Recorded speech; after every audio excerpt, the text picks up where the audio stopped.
Welcome back. We are here, GPPD podcast. It's your girl Whitney, stand-in, visiting co-host. I'm here with the amazing, incomparable. Stop.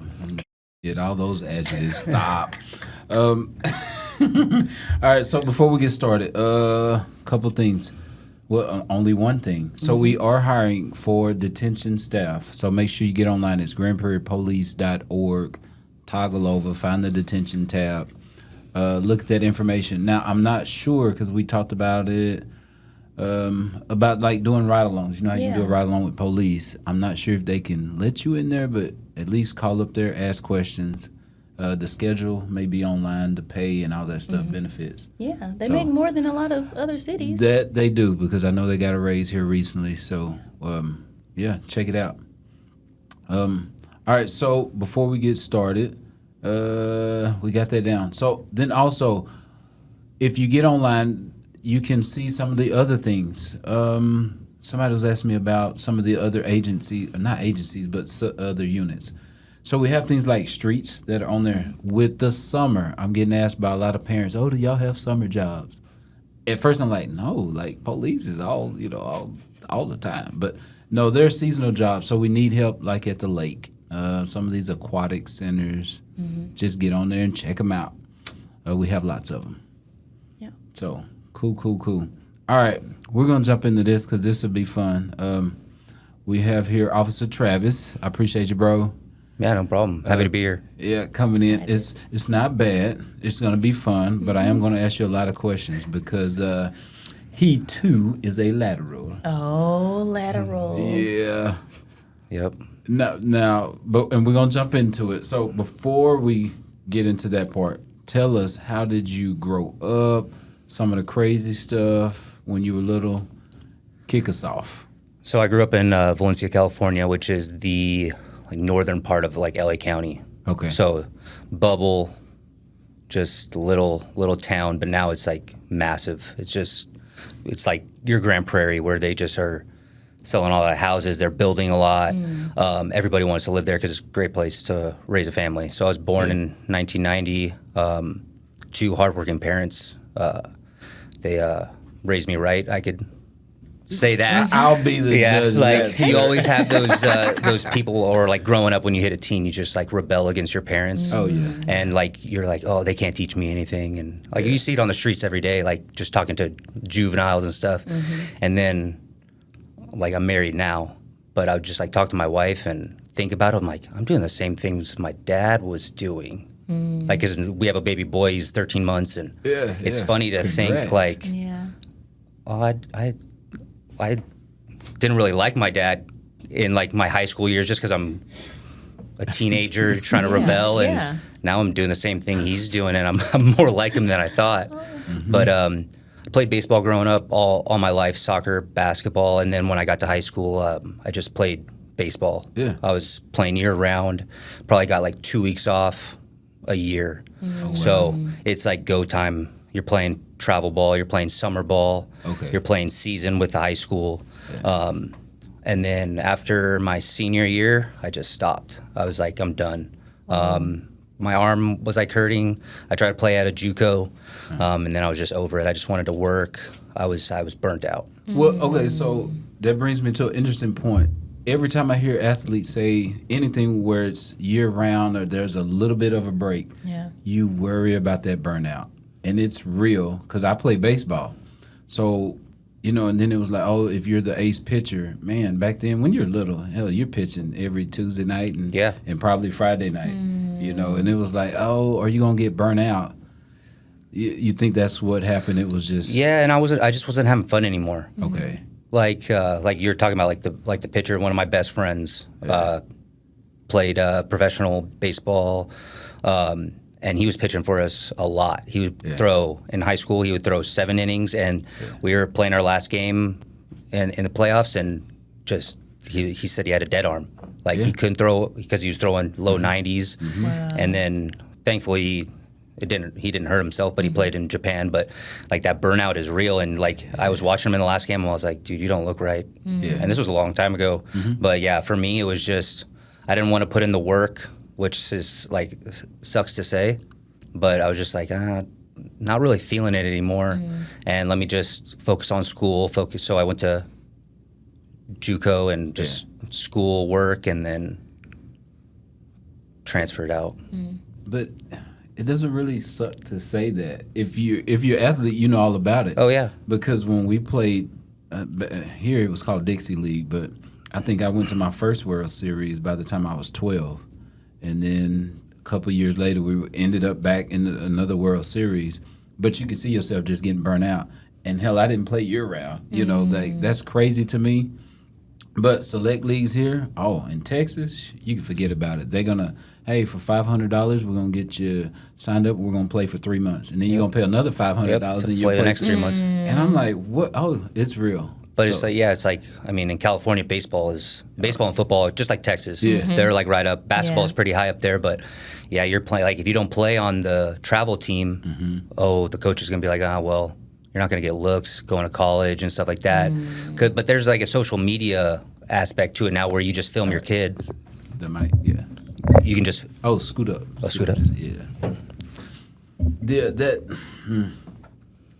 I hate to hear that, but I can tell you, in 2024, like I trained with some college football players.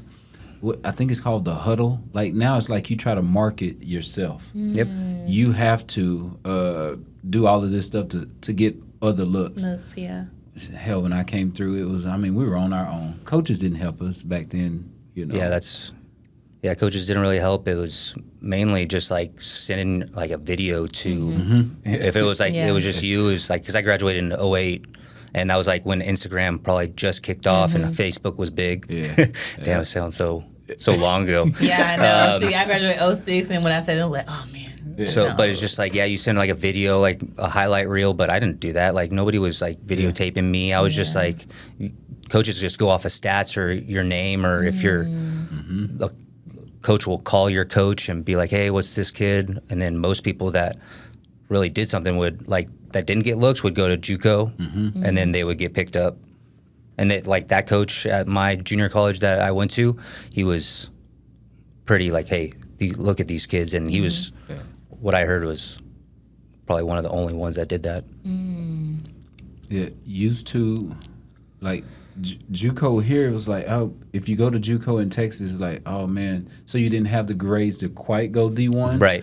But when we played JUCO, it was like playing the University of Texas. Man. Just athletes across. Yeah. It doesn't matter, football, baseball. And I'm like, oh. And some people, and like for baseball too, it's a little different because you can go pro right out of high school. True. So a lot of kids, like if they didn't get the college that they wanted to, or they didn't go as, if you enter the draft, you can't go. I think you go back to JUCO. I'm not sure. Yeah. But yeah, most kids would just be like, no, I'm just going to go to JUCO for a little bit, save some money, and then try for that scholarship or go straight into the draft, get a little bigger. Yeah. Because kids, they're still not hitting puberty. My buddy grew like 3 inches, like right after high school. And then say after 18. He played for the Modesto Nuts, for the Rockies organization after he went to Chico. And so. Wow. Yeah, that baseball is different, man. Single A, double A, triple A. And you got rookie ball, you got like high A. There's a lot of the same with hockey. That's like how hockey is too. There's I always say like baseball is probably one of the hardest sports to go pro in because you could have, if you're a shortstop and you have Derek Jeter in front of you on the Yankees and you're in that organization, you're not going to get moved up for a while. And if you're good, they're going to want to keep you. So you better hope that you're going to learn a new position, or you're going to be stuck in the minors for a long time. Yeah. Oh, whoa. So. Well, I'm glad we didn't pick baseball in my family for our kids. Yeah. Ooh, yeah, y'all be paying out of pocket. Yeah. $10,000 a year, baby, just to play baseball. Yeah, baseball. Football. There's so many expenses in every sport. Yeah, and we're seeing it, like you said, with the little ones, man. It's like, and they keep you busy. So my son is on the field, and then if my daughter's cheerleading, it's like, man, you're paying for both of them. I didn't even think about that. Oh, it's crazy. And then sometimes it's like, no, Dad, I have to cheer at 3, but his game is at 12, so then you spend your whole evening at the park. Schedules. Yeah. Mine's only 1 right now, so that's... And you said, how old is the baby? He's 13, just turned. He'll be 13 months.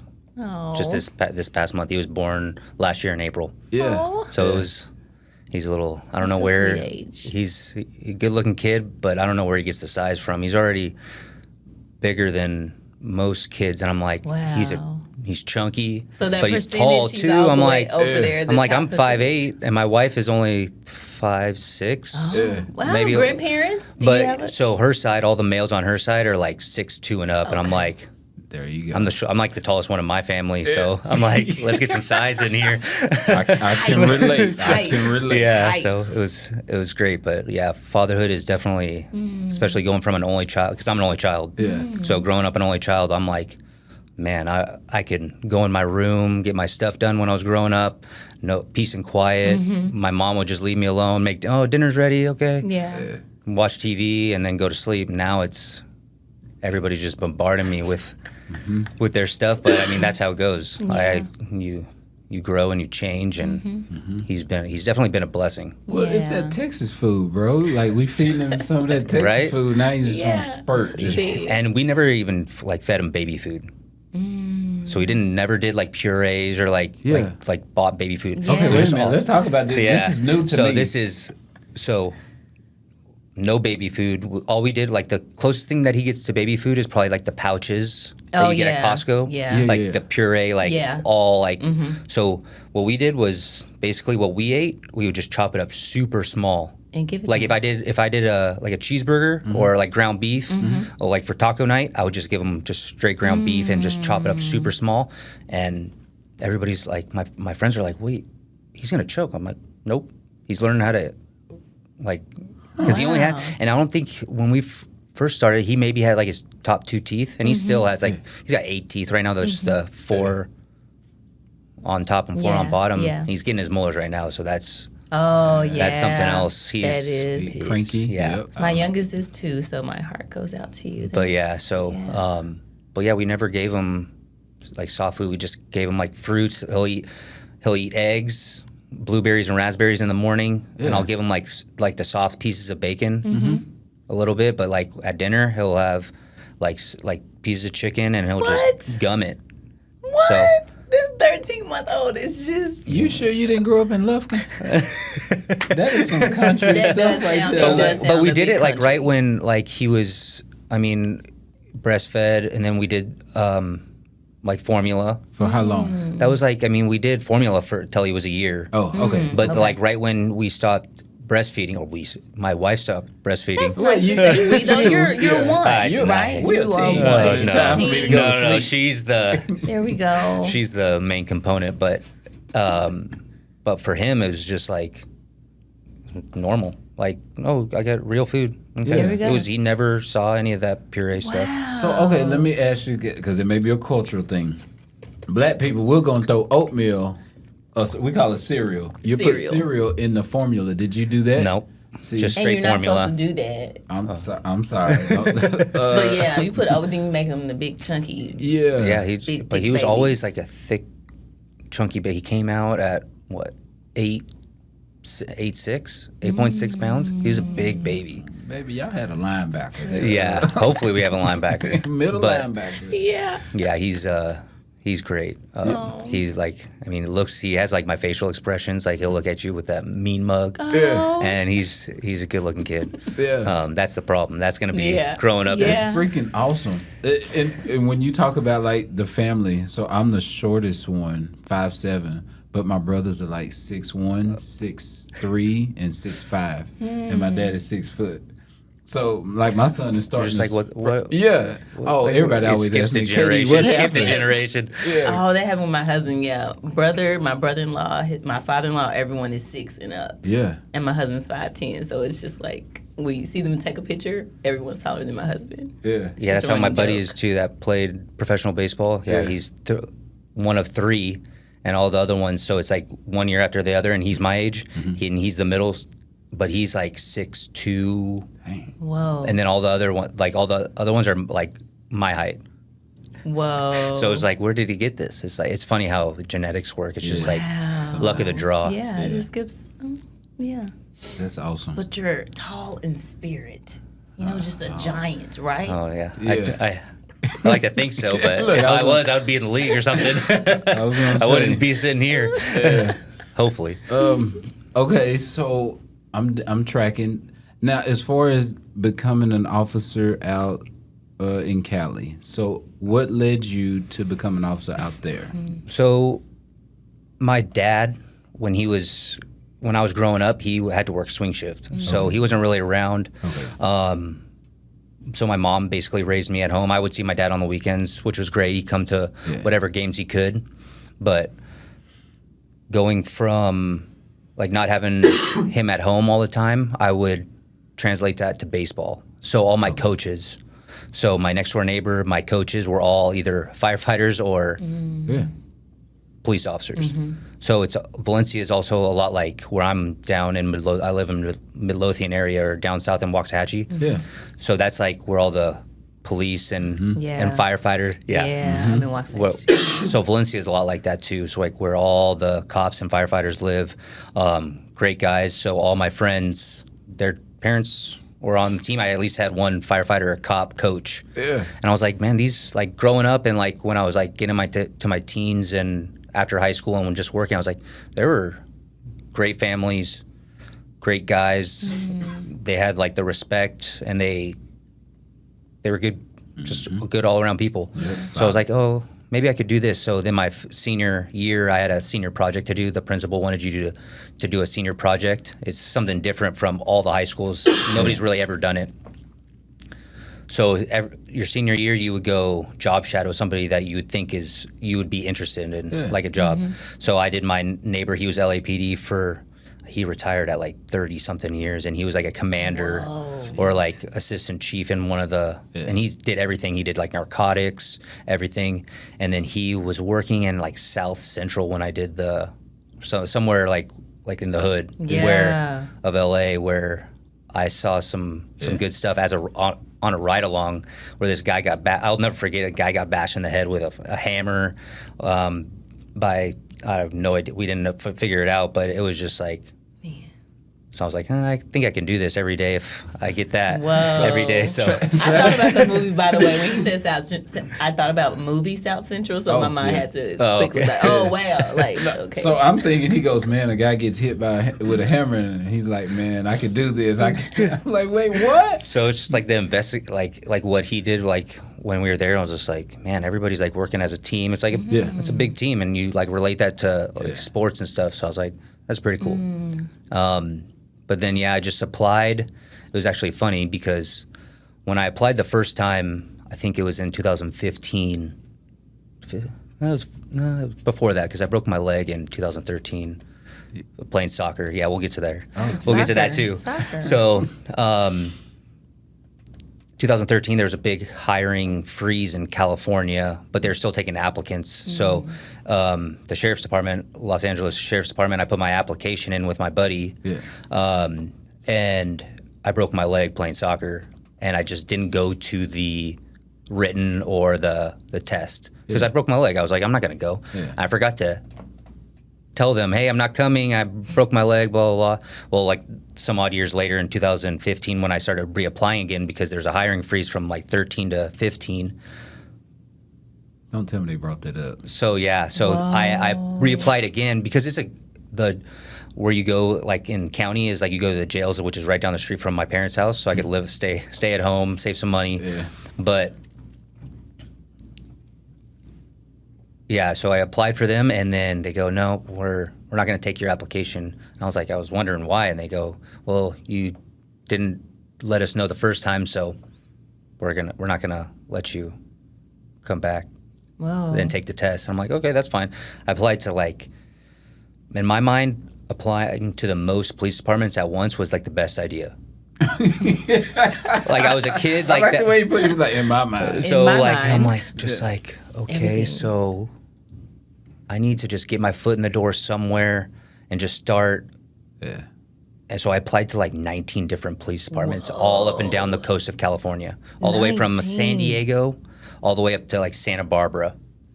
So that's like, hell no, you gotta be strong. That's like 300 miles from like Santa Barbara down to San Diego, and then LA. There's a whole bunch, Santa Monica, and then where I ended up was Culver City.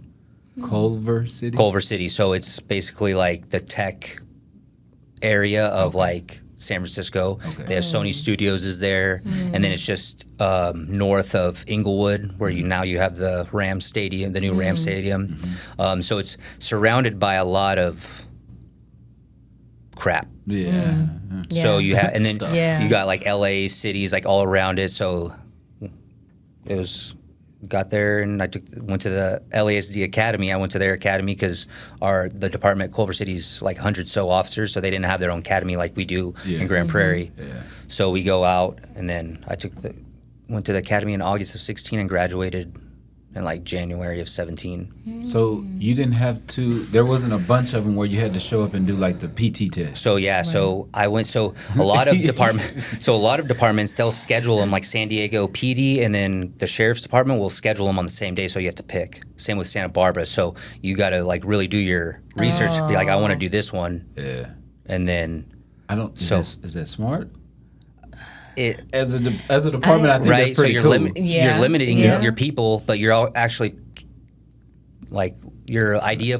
What I thought was you're waiting for the people that actually want to come here to you, instead of just taking multiple tests like I did. There you go. So I took a lot of tests, a lot of physical agility tests, and the first department that I actually was basically done with the process was San Diego PD, which is one of the biggest departments in California. Yeah, I've heard it.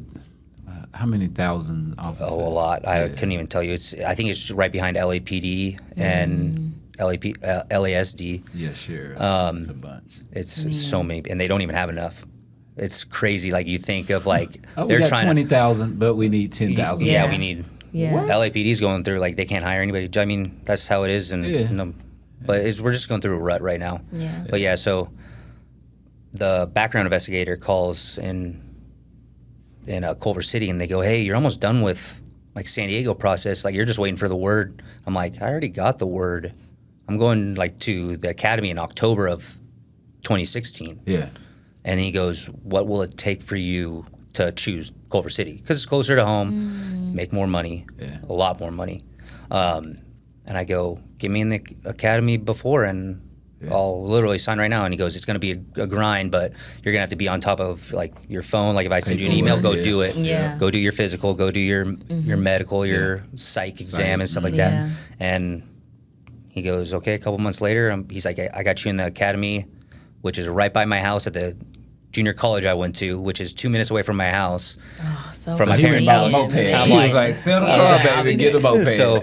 So we, we got it in, and I started in August of 2016, and then graduated in January of 2017. All right. So I can't remember. Did you say this was one of those the city that it had its own academy, or they sent you somewhere? They sent me somewhere. So it's like the bigger academy. So LASD Academy. So the sheriff's academy, and they let other agencies come to their academy. So we had, I think it was me and another girl from Culver City. She's at a different department now. But then some people from Inglewood, and then some Beverly Hills cops as well. So it's just like a little mix. That's a thing? Yeah. Not just a movie? Yeah, so they have, So they, was Eddie Murphy in that? Really? Yeah. But yeah, Okay, so I think we started with like Beverly Hills cops. almost 90-something officers, like from the first day of like orientation, and then we graduated with like 56. Whoa. So it's a lot. It's high stress. It's military based. Like you're in a platoon. It's people yelling at you. You have like what they call it Black Monday, where like other DIs come from other cities, and they just you're just okay. So you called it Black Monday. Yeah. We called ours. It was like Hell Week. Hell Week. Okay, so we called it Breakout Friday. Okay. So they would start you out on that Friday, and like you said, they're yelling in your face, and I'm not a military dude, so I'm just kind of sitting there with a smirk on my face, like, man, go ahead. I play sports. You can't yell at me. Exactly. And that's how I was too. I was like, I grew up getting yelled at, so I was just like, but you could see some people just like, just tense up and about to pass out. Yeah, you're just like, I'm like, well, locking their legs. Thankfully that didn't happen, but it was like we were guessing like when it was gonna be, like, because they didn't tell you, and they just tell you, hey, get on the grinder, which is just where you line up for a platoon, and then all the DIs are just lined up out there like, oh crap, and then we're running, doing push-ups, But man, some of those guys, like, you can't take them, like, you try to be serious, but they're so funny. Yeah. Like, these guys are like making jokes, and like, we had this Deputy Jacob. I'll never forget him. What's his name? Deputy Jacobs. Oh. And he came back for a class because he was going through. He was in Palmdale, Lancaster, whereas like you're a cowboy up there, and you do work up there. And he came down, and I taught our class, and I was thankful for him because he gave us like the real life, like, hey, this is like what you'll see in patrol and stuff like that. But he was the funniest guy I've, like, where do you come up with this stuff? Like, we had a guy, like, because we were in December through the academy, and so it was cold. I mean, it gets like 30 degrees and 5 a.m. when you're lining up. And there's a bigger guy who's probably like 215, maybe 6 foot, and he was dripping sweat. And he's in like carrying all of his gear. Yeah. He's dripping sweat. I'm like, dude, it's like 30 degrees. And W. Jacobs just goes up to him. He's like, how are you sweating? We haven't even like started working out.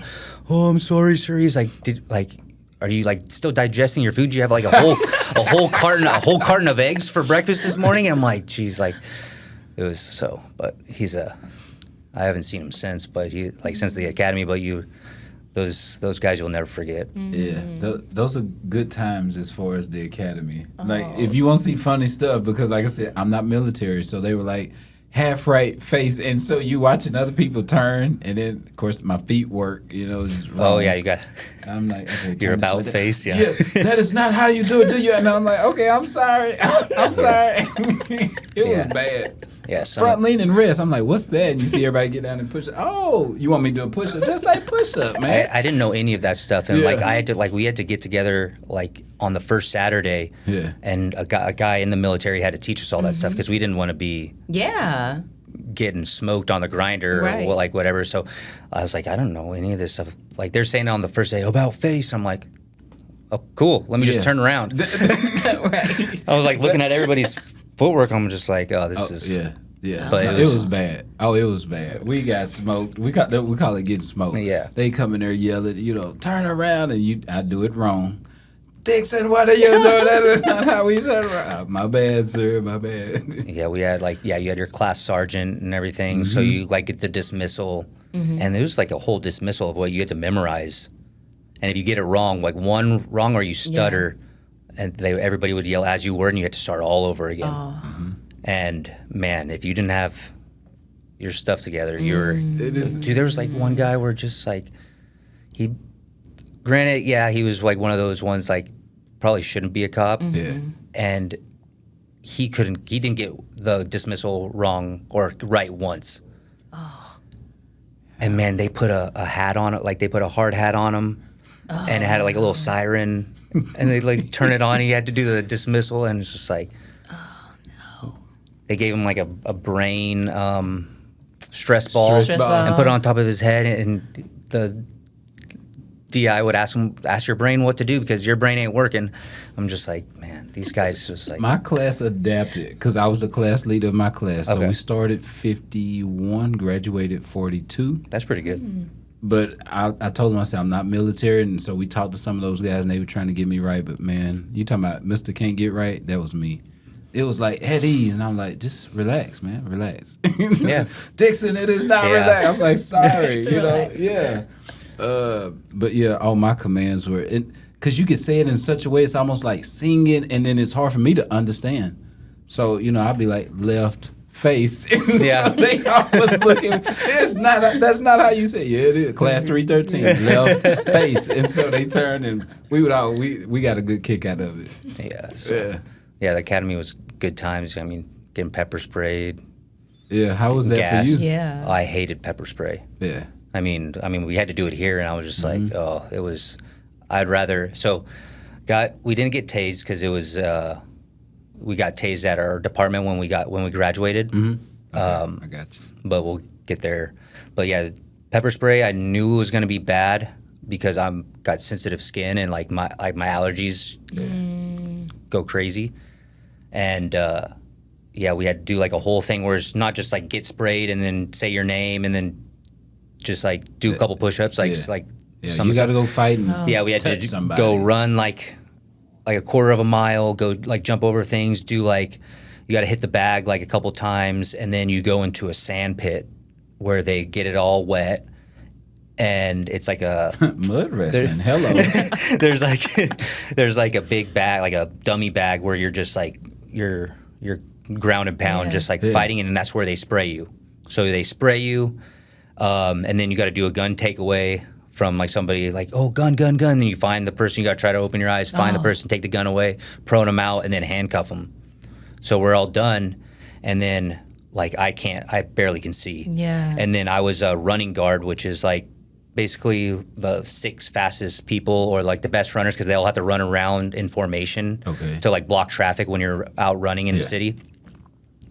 Well, we went last, so we were getting a taste of everybody that was getting it, because we'd have to take them to the water station and stuff like that. Yeah. So when I was going through, I was like, oh, this is fine. Like, I'm getting a little bit. Well, the defensive tactics people, they did all this stuff, and I knew them prior to me coming to the academy, because what was it? It was baseball. So all of them knew of me. And so when I got sprayed, when I was doing punch in the bag, I got up, and he's like, it was actually funny because he looks exactly like Sergeant Lawless. Okay. Bald head, just like super like intimidating. And he's like, Marion, turn around. I'm like, okay, sir. And then I get in, like, I'm up here, and he's like, open your eyes. I was like, sir, I can't. He's like, you open your eyes. And he sprayed me again. And I was like, oh, and I have it on video too and that's what really got me. So I was messed up for like 2-3 days. Just like, it was like what we use is like the cone stuff. Yeah. And it was like more like is it like a foam? Thick it was gel. It's like a gel. Yeah, thick gel. Yeah, we had the stream where it was like just instead of a cone pattern, it just comes out as a stream, and they got me right in the eye. So I was done for like 2-3 days, and my skin was burning, and it reactivated probably like 3 or 4 times. And I was hurting. Yeah, that reactivation. I mean, even when I did it here, I had the reactivation right when I got home, and my wife is just laughing at me. She's like, "Really?" I was like, "This is no joke. It's like worse the second time because you know it's coming." Yeah. And she's like, "Just suck it up." Just like, and I'm like, Buttercup. I was like, "Well, I got some in the car if you want to try it with me." But yeah, then we got the baby down. Put the baby down. And then we got tased again, or we got tased after the academy, and that was okay because we didn't get shot with it. Yeah. It was just like the alligator clips. Yeah. And it was like the older ones, like the X26 or whatever it was. Mm-hmm. And that was all right. I could do something, but the taser here, like the taser 7, I'm not doing anything. It comes out. It comes out hot. No. Yeah, I was like, I think I might take pepper spray now. Like everybody's like talking about it. I want this taser 10 is probably gonna. So okay, are you one of those guys that you're like, after getting sprayed, don't carry the pepper spray? So I don't carry. Spray. I've never carried pepper spray. Nope. If I had to spray you, I can use a taser. Or I can put my hands on you. Right. Yeah, I'll do that over because I think it just takes everybody out of the game. Yeah. Mm-hmm. I can see if it was like, and even like for like the people that you would use it on, is it really gonna do anything to them? You've seen those videos of like people that are drunk. Sprayed, and it's just like nothing. It's like they're like, oh yeah, just wiping it off, pouring beer on me, and then I'm good. While the other officers over there, like, they're all messed up. But nah. And then we got gas. That's the one thing that we didn't do here. Everybody in California, they get a gas mask. Patrol officers get a gas mask, so you have to be gas certified. So you get a gas mask. You go into like a little gas house, pop a few canisters of CS gas. Throw it in, and you're just in there. It's burning your skin because of the irritants, and then you got to take off your mask. For what? to get exposed. You give me a mask to breathe while you in that stuff, but Dixon, I want you to take it off. For what? So you take it off, and you got to say your name and your badge number and your department, and then obviously when you do that, you're gonna inhale it a little bit, put the gas mask back on, and then clear your gas mask, and. Well, some people it was military style, so that's what they do in the military. Yeah, my husband's in the military. He has to do that too. The trick is to take a deep breath in with the mask on and sealed, and then say all your stuff, and then you'll get a little bit at the very end, and then you'll cough because it's just getting in your mouth. Well, my guys in my platoon, he took it off and then inhaled all the stuff because it's. Pretty potent in there. Like you barely can see your hand. It's cloudy. Yeah. And he did it twice. He had to do it twice, and yeah, they forced him because he freaked out and ran out the first time. Yeah. And I was like, I'm not doing that again. But later on in life, I joined our SWAT team, and I was the gas guy. So I had to go through a whole week of that, but we can get to that later. Man. They did a little bit of it on Mobile Field for us where, like, they shot a few canisters out, and we had to walk through it, and they were like, yeah, take a deep breath. For what? I don't understand. But yeah, so, like, I'm not breathing that stuff. But it helped out later on because, I mean, we had the George Floyd riots in Beverly Hills, so that all that stuff was, oh yeah, you're training. And I was like, for what? And I was like, well, I was in a gas mask for like 8 hours that day. Dang. So okay, let's talk about that while we're there. I want to know. I want to hear all about it. So number one, it's crazy that you said in Beverly Hills. So the riots and protests were in Beverly Hills. They came to Beverly Hills. Yeah. So me and my partner, we were working just an overtime gig because they thought they were having all these like marches through LA, and we were in Culver City, which is, I mean, some odd miles away from LA, and they started in downtown, and they came west. Right. And when they came west, we're like, oh, they're gonna hit Beverly Hills, and they're gonna need assistance because they're also they're like 150, I think. Okay. Don't quote me on that, maybe 200. All right. And they're gonna need assistance. So me and my buddy, we started like at, I think 10 a.m. that day, and we were just like going around to the stores, the mall. So if they get hit, we can say, hey, we need people over here if they come into our city. Yeah.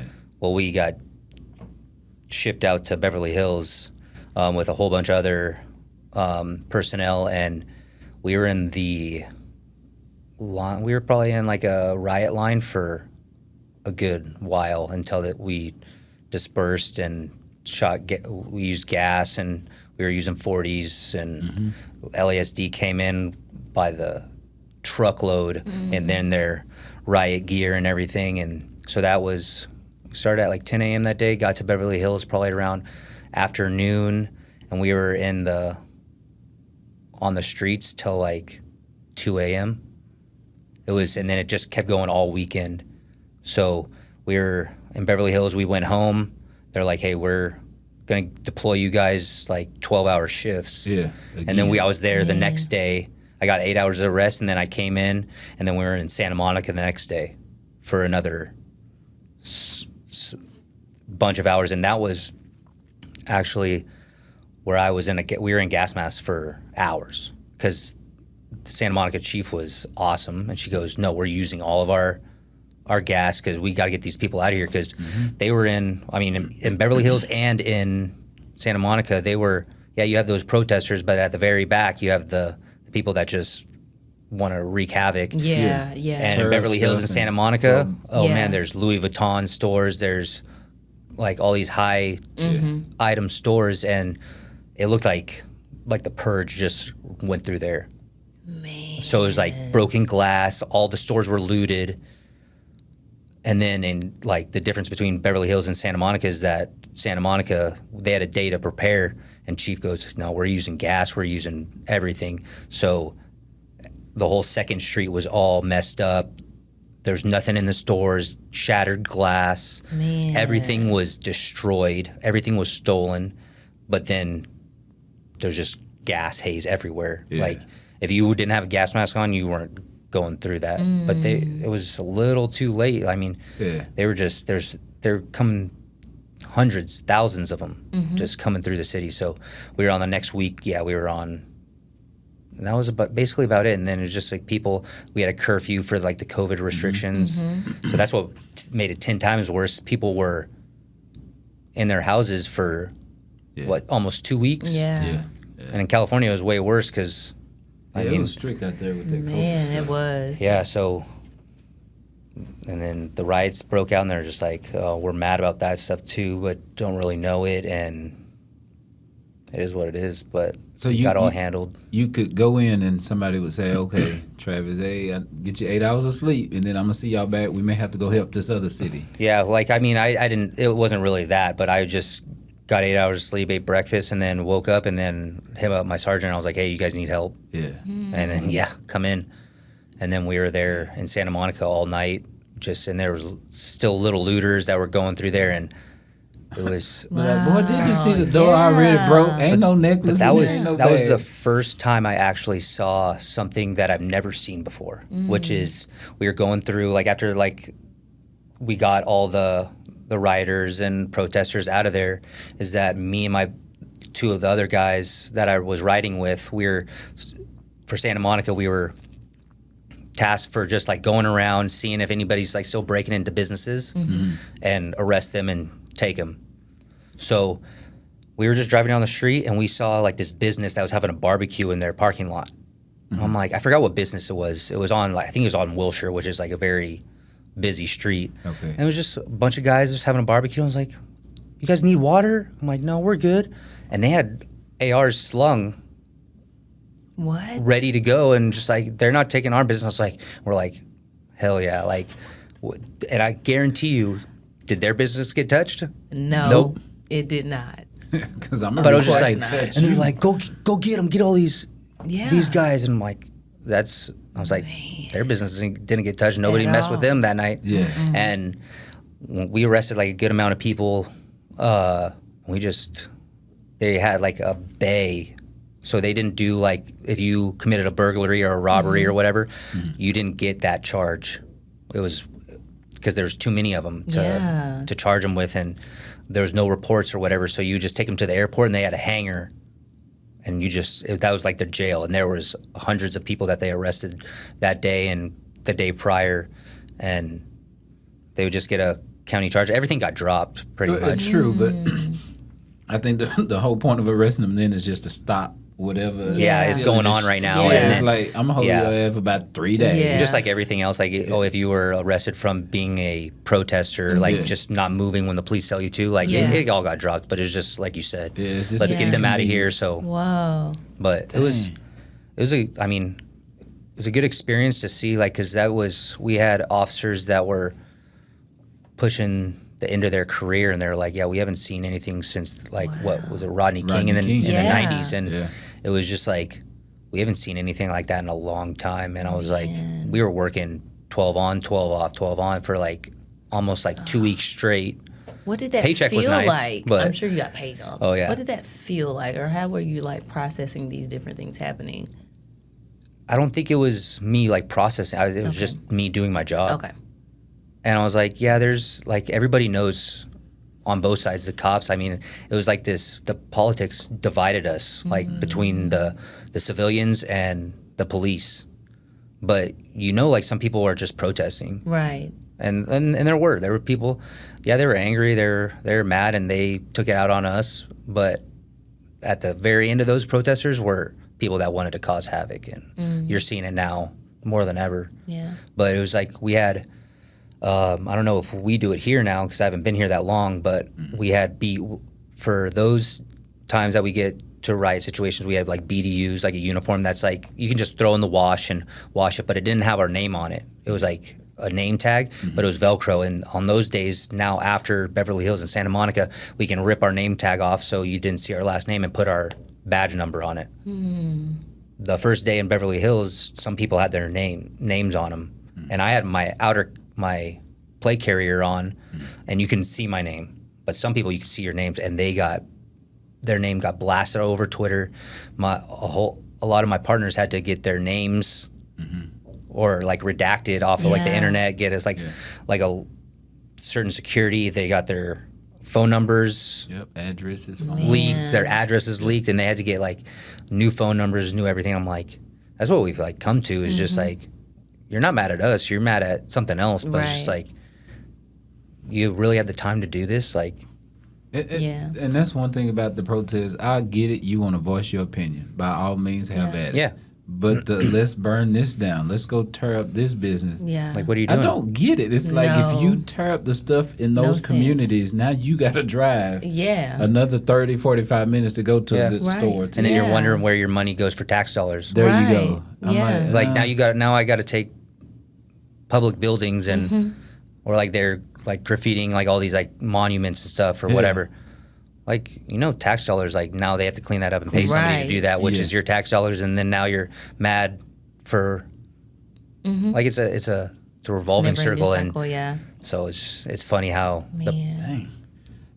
You lateral from California. Lateral. God bless. Yeah. Okay. Man. We didn't even get into some of this No, we stuff. didn't. So how did we get here?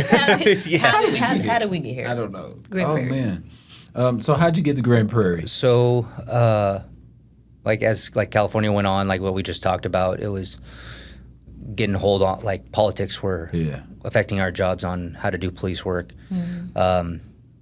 I'm not saying I was the best cop. But I like to. It's okay. Say you the best cop, bro. I like to do my job, and I like to have fun with my friends and go after criminals. Yeah. In LA, it was kind of like we have to have like extra PC, extra probable cause. Like you want to stack that as much as you can, and I was getting more complaints by the day, and then we had our son. And my wife goes, hey, we got to think about like our future and stuff like that. I was like, okay, well, what about like the only place I would rather be a cop is in Texas. Yeah. Because of like guns, freedom. Yeah. So one of my buddies at the department, he already had bought a house in Texas. Yeah. And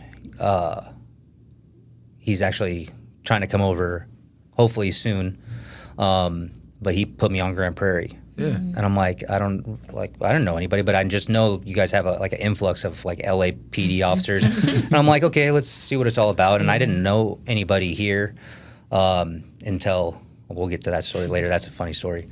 But so I did a ride along. I was like, oh, this is a good place. I mean, I came in like April of like, I think it was funny because I scheduled because the test was a week before my due date. So I had to come out here. Thankfully, like everything went okay, and we delivered like that week. My wife delivered our son that week later. But I did a ride along the night before the test, and I took the test, and I was like, okay. And I started heavily doing research because I took a test at Irving as well. Okay. I only had to go to Vegas for that, so I didn't really have to travel very far. But when I got on at Culver City to where Grand Prairie now, it's like you can mesh the two departments, and that's what I really looked at. And it would still be like a high producing department, like super smart officers, good teamwork. People like to do work. They like to do proactive stuff, and that's what I liked about it. And obviously, like we have like a lot of tools at our disposal. It's a little bigger, so you don't really have that need for like patrol. Like, oh, we're a little short today, but we still have 20 officers on duty. In Culver City, we'd have like 5. Short nights 4. I'm like, oh man, that's if you're calling in sick and you're if you don't feel good and you're like 4. It's probably changed now. They probably have like a little bit more. Yeah. But like 5 officers was like a full day, 5 or 6. I'm like, wow. So it's like, and you got to hold down the city.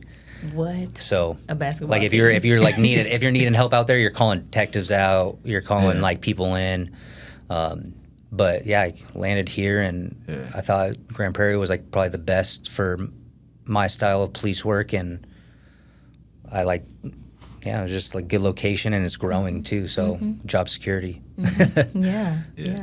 So who got the first pair of cowboy boots?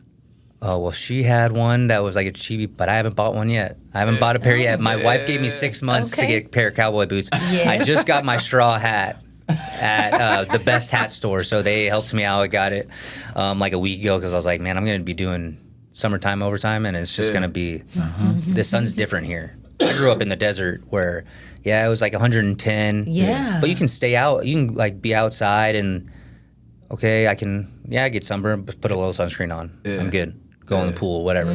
But here, like when I came to do, I think it was in July or August, I came to do like my final, like sign my conditional. Yeah. That sun, like in 10 minutes, I'm like, I need a hat. I need something to cover or get inside. It's more direct. Yeah. So, because they have the hats on patrol.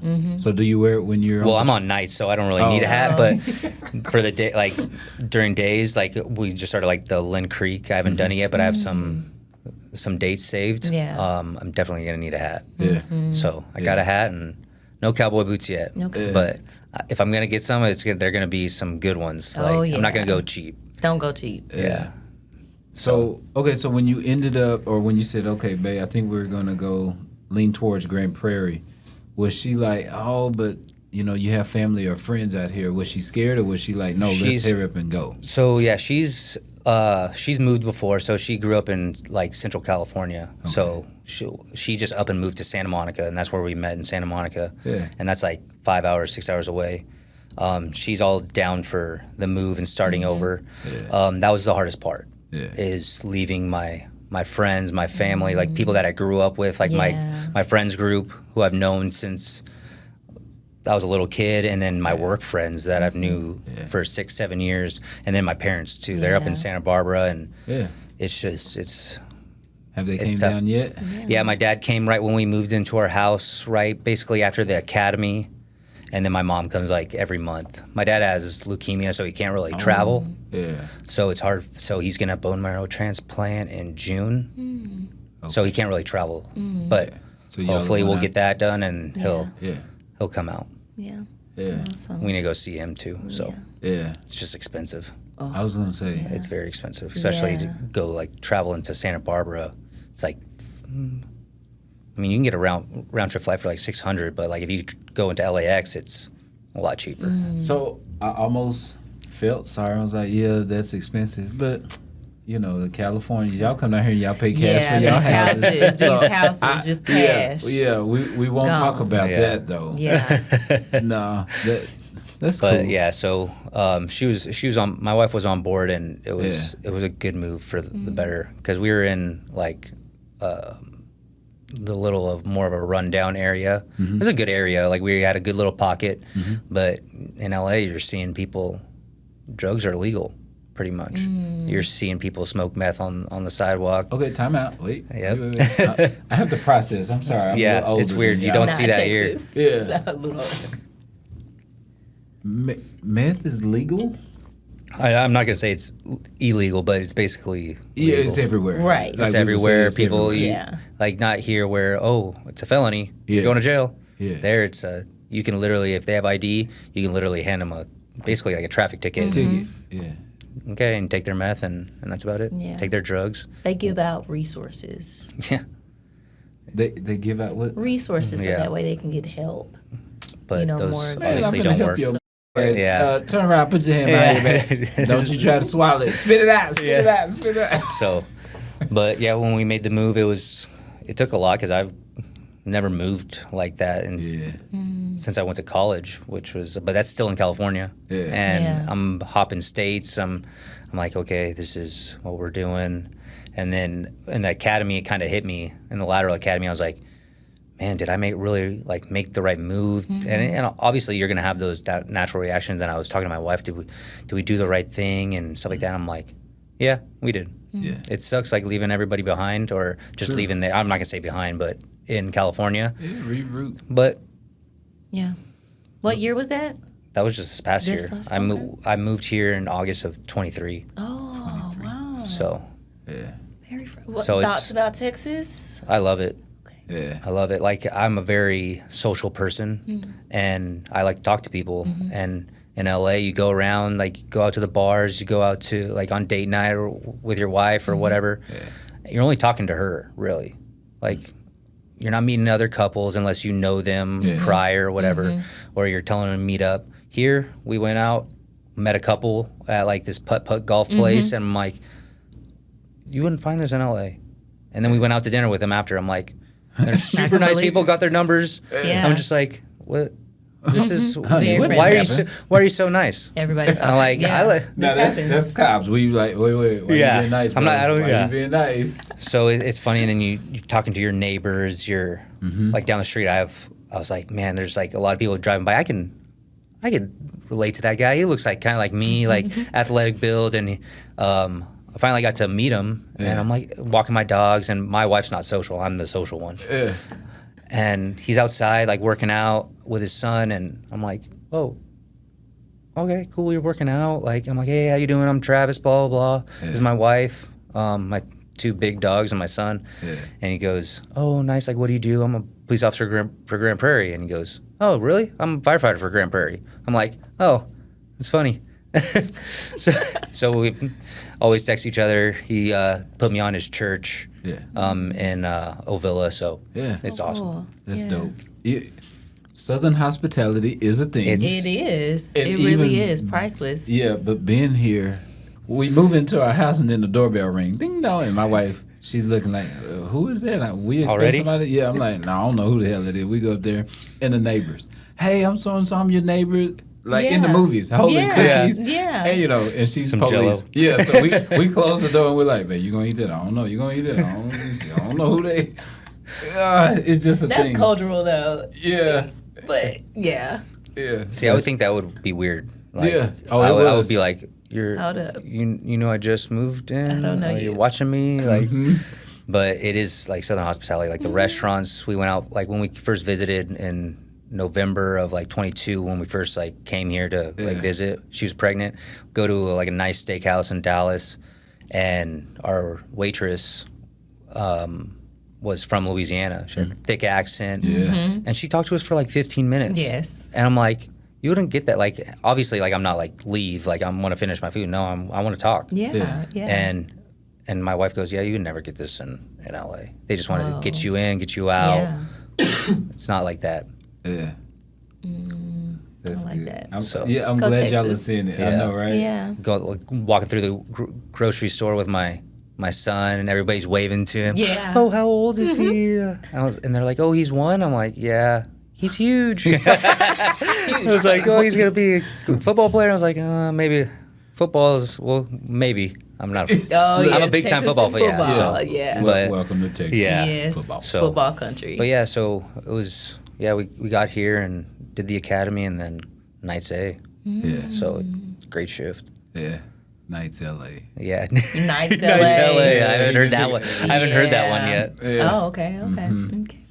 Yeah. So, okay, let me ask you this. So, you did some SWAT when you were out in Cali? Yeah. So right when I did my 2 years on patrol. I went to like a special enforcement team, which is like our deployment team. So just like just doing traffic stops. I mean, we were mixed it with kind of like a bike unit. Yeah. So we had like e-bikes that they were like beefy e-bikes, so we could go like anywhere. We'd go through the mall because we had a lot of robberies and. Travis, let me stop you right there.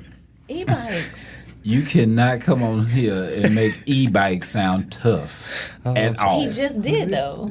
I mean, no, he tried to, but he was like, "Yeah, e-bikes," and we're gonna. I wish I knew the right. brand because they look like if there was like a Hummer version of a bike. Like the frame is like super like It's and it's like big old wheels, everything. But they worked because we got in bike pursuits of bikes and. You're not running away from us. Man. So, but I did that for a little bit, and then we got short-staffed, and then I went upstairs to like the detective bureau and did like surveillance with CIT.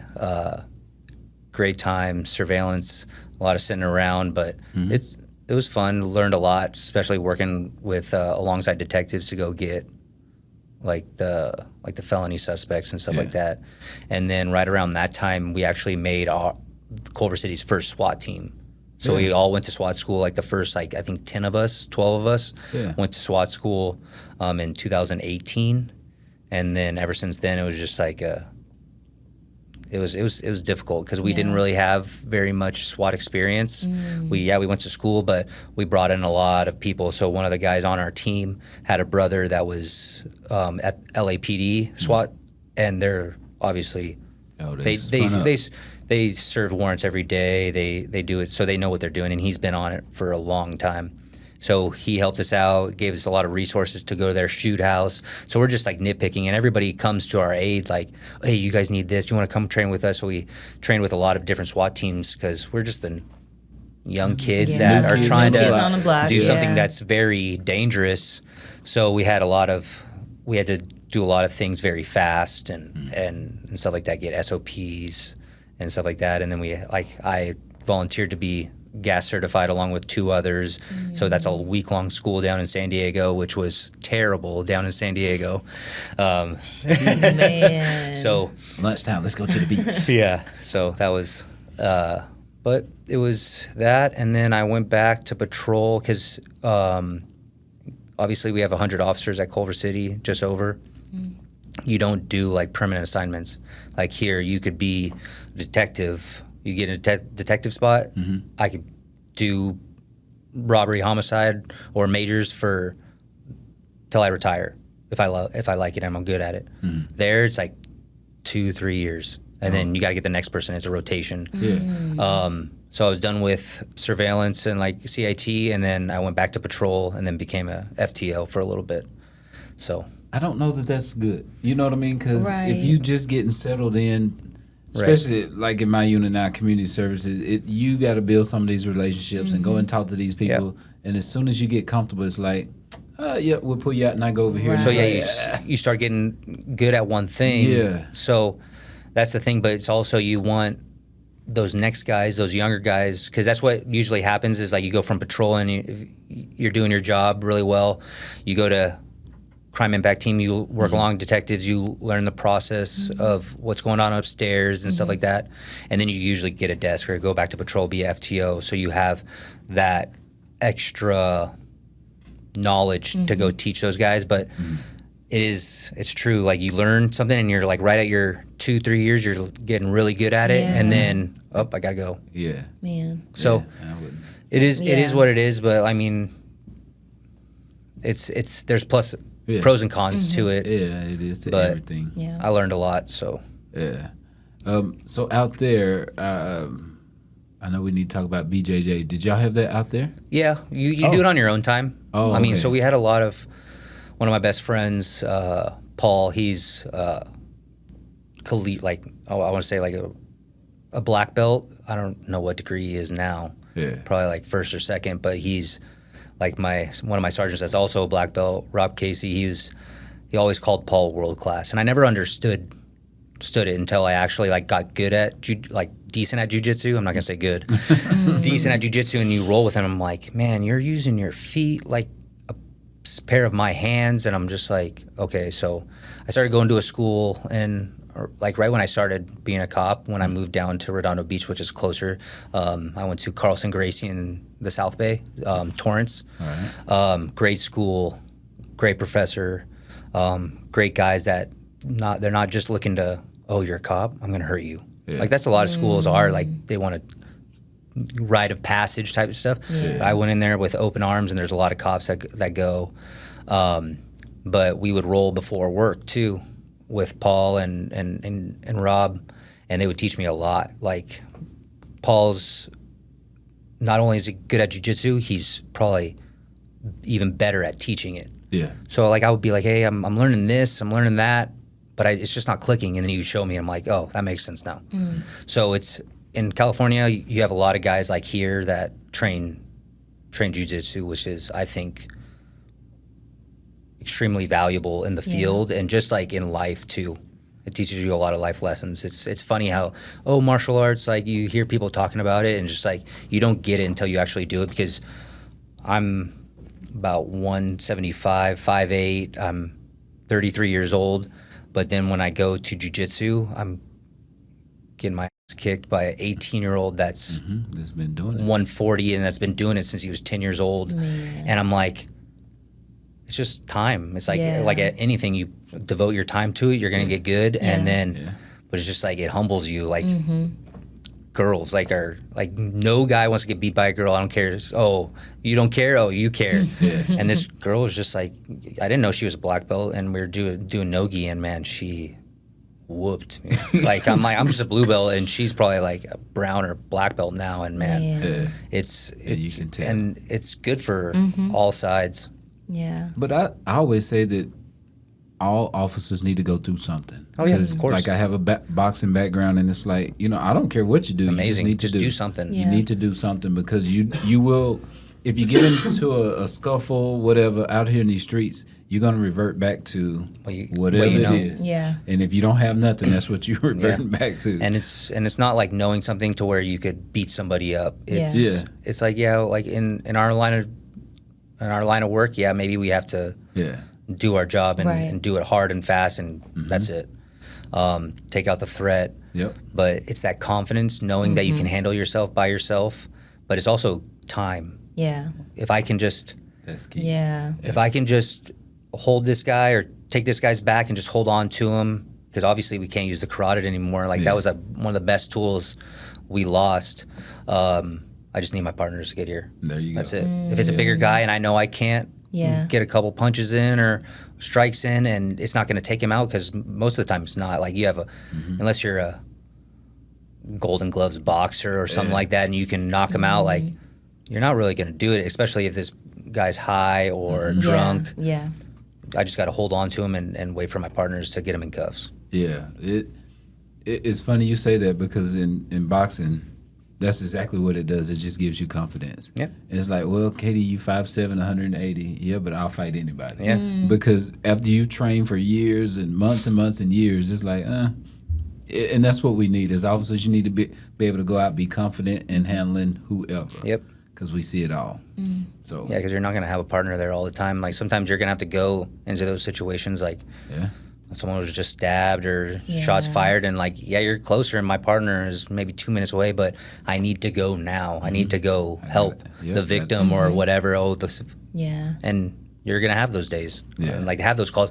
Oh, should I wait? Should I not? No, you're going. Yeah, I was going to say, especially in 2024 with all this other stuff that we had, don't you sit back. And, don't wait. I'm going to wait on somebody. No, not going to be good. Not here. No way. I was going to say not going to be good.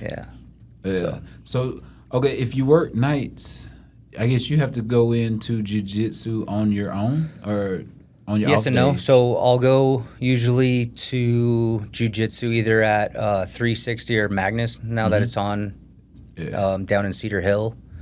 I'll go either, so I get off, my normal days are Wednesday night to either Saturday or Sunday morning on our long week. So I'll either try to go once on the weekend, Monday and Tuesday, and then Wednesday will be my first day of work, which I usually just go get a workout in. And then it kind of lines up perfect at Magnus because they have a Thursday and a Friday class. So Thursday is at 4:30, and I come in there, go in there for an hour, and then come here because 360 is only open in the morning for us, and they don't really have the night classes later. And then Friday is open mat at 5, so I can get a couple rolls in and then come into work as my workout, and then so I can go like 4 or 5 times a week if I really want to. And when you say a couple rolls, because we don't. Okay, so we're not jiu-jitsu certified. So it's like 5-minute rounds of just rolling with somebody. Start on your feet. Yeah. Start like wrestling. Do a takedown, and then you're just wait till you get submitted or the time runs out. Yeah. You're not like keeping points or score, but you're trying to submit the person and like with a choke or an arm bar or whatever. But if you get to that, that's one roll. That's one time. So I'm trying to do at least like from 5 to like 5:30 to get my endurance up. And if you can do 5 straight rolls and that's 25 minutes, that's pretty good day. That's good cardio. Yeah. Because I've had people that collegiate runners come in and they're all-star runners, and then they're like, they can run sub 5-minute miles, like 5:30 mile pace for 20 miles. I'm like, okay, come on the mat. And then they come on the mat and they're like, after 5 minutes, they're just like, it's a different type. It's like just like swimming. You think you're good at running or jiu-jitsu and you try to get in the pool. Yeah. No, you're going to drown. Yeah. That's awesome. So, but yeah, jiu-jitsu's a great tool. Yeah. So, I guess you consider it still a rookie here, but how many years on total you have? Total, if I just from right when I started at Culver, it would be like just over 7 years. That's awesome. Yeah. Yeah. So I'm coming up. Probation is a year here, so I'll be off in August, which is coming down to it. But it's I'm having a lot of fun on patrol here. Yeah. Yeah. It's I want to ask, how was that experience? Because I came over as a lateral, and it's kind of like, even when I was on training, they're like, bro, you have as many years on as I do. You know what you're doing. I just have to help you learn the city, you know, geography. The city was the hardest part. Yeah. Was that the experience for you? Yeah. So my first phase was kind of rough. Yeah. Obviously, because my old department is not as tech-based as it is here. So, like, here you have really good CAD system. multiple radio channels, and that's what really threw me a loop. A bigger city, Culver City was only 5 square miles with 5. Well, we call them districts, but 5 beats from here. And then you have Flock. You have like you can go on and like look up warrants and stuff, and just like, dang, you guys got it all figured out. And then that was the hardest part, is like learning the CAD system. Like it's completely different. And like Axon, we didn't have Axon, so you get LPR hits and ALPR hits, and you're just like, oh, looking over here, I'm like, there's so much going on, and then I got to learn how to get to our radio call, or like officer needs help like fast, but I still got to worry about what's going on like in my ear. So it's difficult. And yeah, I have 7 years on, I'm still like, oh, I'm getting I'm lost. Like, and you're still worrying about like, you got to get there safely. So there's a lot to process, but now that like I'm good with the CAD system, I'm good with everything else, it's nice. I still get mixed up with the multiple channels, like north, south, and then you got so many, I'm just like, do I still stay on this one? And I'm like, but it's going smoothly now that I'm off training and everything. You don't want to get into a chase with me, because y'all are going to be like, go to aisle 10. And I'm like, nah, look. Oh, yeah. We're going to stay right here and hope he turns back around and come back to Grand Prairie. Because like you're driving 100 or this way, and you're toggling. Yep, you're and trying to like, find no, it. if you just hit go all the way right and push that button, it should pop up to something. I'm not in patrols. I don't know. My first pursuit, because I normally set up the radio to where the buttons will just go to the IO channels, so I'll have it all. And thankfully, I was with my FTO Demopier, and we go in pursuit, and he's like, just worry about the pursuit. I'm like, well, we got to get on East IO. He's like, I know, but the radio is all messed up. The buttons are all messed up. So he sent us to a whole other channel. And then he had to like, so if we had that, we would have to cancel, because I wouldn't have had no communication with anybody. So he figured it out, and so that was. It's always a big. There's always something buttons, in one pursuit that will just like throw you for a loop, and then you get it down, and you're just like, all right, we're good. And pursuit, that's a great segue. You have a pretty interesting pursuit story. Oh, yeah. So we just got into pursuit, and then took us into Cedar Hill. And we were doing a great job. The primary officer was handling it great. And some of these cars that you're chasing are like, I mean, even if it's a regular car, our cars are heavy. And I didn't know this. Like, if you turn the AC off in the Tahoes, it gives you extra like power.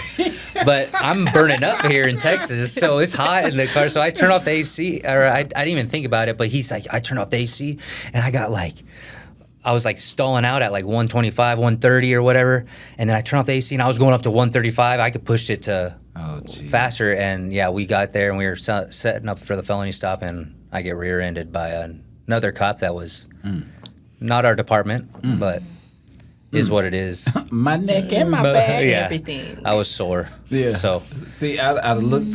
I'd be like, wait a minute, that's another cop car. That's another. You know they got insurance, boy. My neck, my back, started hurting. But yeah, so I went to the hospital. And you're okay. Yeah, I'm fine. Back's a little tweaked, but hey, that happens in a car crash. So well, see, here's the thing that doesn't happen. I'm glad you're okay, and I'm glad you're okay. So, but we got the suspects, and it was good.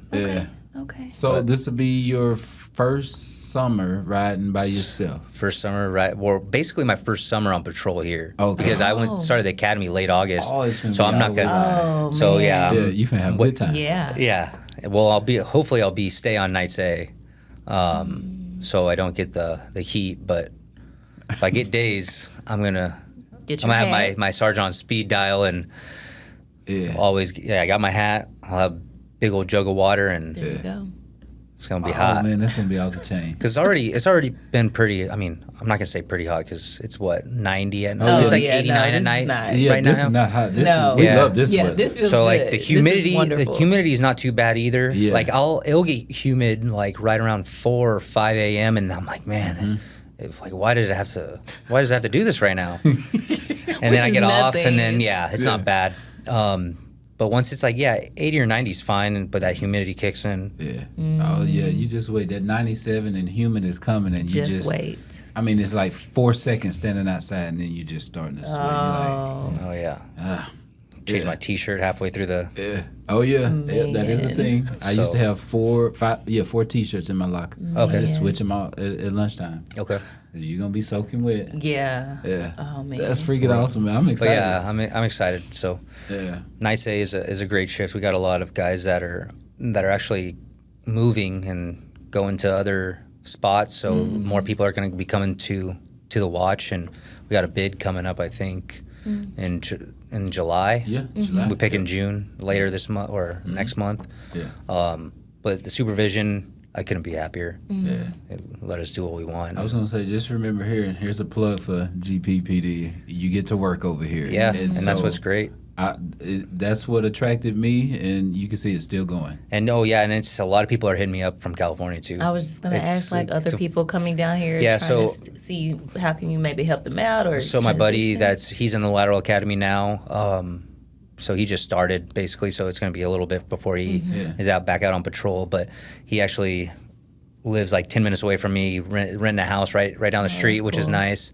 But then I have another buddy from my department that I think he's the guy that bought in Texas that basically led me here. He's trying to get back out here after he gets married. And then one of my other friends just bought a house in, is it Salina up north. Salina. So I think he's trying to go somewhere in the area of North Texas to work. Because I mean, home to here is like an hour and a half drive. I'm like, that's gonna kill you. Yeah. So I was telling him some good departments, word of mouth from other officers. So That's awesome. it's Man, look at that. You but have friends there already. a lot of people saw my house like that I bought, and I'm like, they're like, See, you can you get said that. it in cash. Yeah. Right. Sorry. He flexing The on cost it. of Go living, ahead. I'm sure you're like, what? So it's all relative. I would say, because obviously I got hit with a good interest rate, where I had a very low one in California, but I have a lot more house, a lot more land, Just more bang for pool. your buck. Yeah. Dang. So Yeah. We that's coming what to his house. Yeah, Yeah. party at my Yeah. house. My wife loves hosting. But yeah, it's all relative. I mean, yeah, it's no state income tax here. Get taxed a lot out there. Yeah. High gas prices there. I mean, right now it's probably high gas prices for you, but $3 here is like I'm like Yeah. it's a vacation. But no, it's good. But yeah, just once I can refi, I'll be very comfortable. Oh, yeah. I wouldn't count on that. Yeah, anytime that's soon. I'm not. So Well, okay. So, Travis, before we wrap up, this is how we always ask. Is there something, or what would you tell maybe a lateral that's thinking about, like one of your buddies, hey, I'm leaning towards GP. What advice would you give them? What would you tell them when it comes to come for a ride along. Yeah. Go to either like the busier shift or even just come talk to people. Yeah. Honestly, like if you go out for nightlife in Dallas or wherever, the same people are here. Like you're gonna have good camaraderie. You're gonna have, it's easy to talk to people, but come out for a ride along and you'll see. Especially like have been on the A side, so if you come out on Friday or Saturday night, you're gonna get a handful of what you could be doing, and it's busy, but you're gonna have fun. Yeah. You're gonna have a lot of fun, and it's completely different. Yeah. Yeah. And that's what I tell a lot of those officers that's thinking about it, because every department is different, and so what may be good for Travis may not be good for the next person. Yeah. Get your butt over here, sit in the car with an officer, and ask all the difficult questions. Yeah. Like and be honest. And most of us are. We're gonna just shoot you straight. Yeah. And if it's a good fit for you, I'm telling And we you, could probably lead have you, fun. and like I've been doing, like we could probably lead you to another That's like a my better fit. my buddy that lives up north. There's a lot of growth in the DFW area, so they're looking for officers. Yeah. So Man, that's awesome. This was cool. Yeah. Yeah. Awesome. I feel like a rookie, but it's like, no, he's been doing this. Yeah. Like, you ain't no rookie, Yeah, bro. not at all. thank you. Not a I rookie. appreciate it. Well, shoot, until next time, Until next that was time. good. We'll see y'all.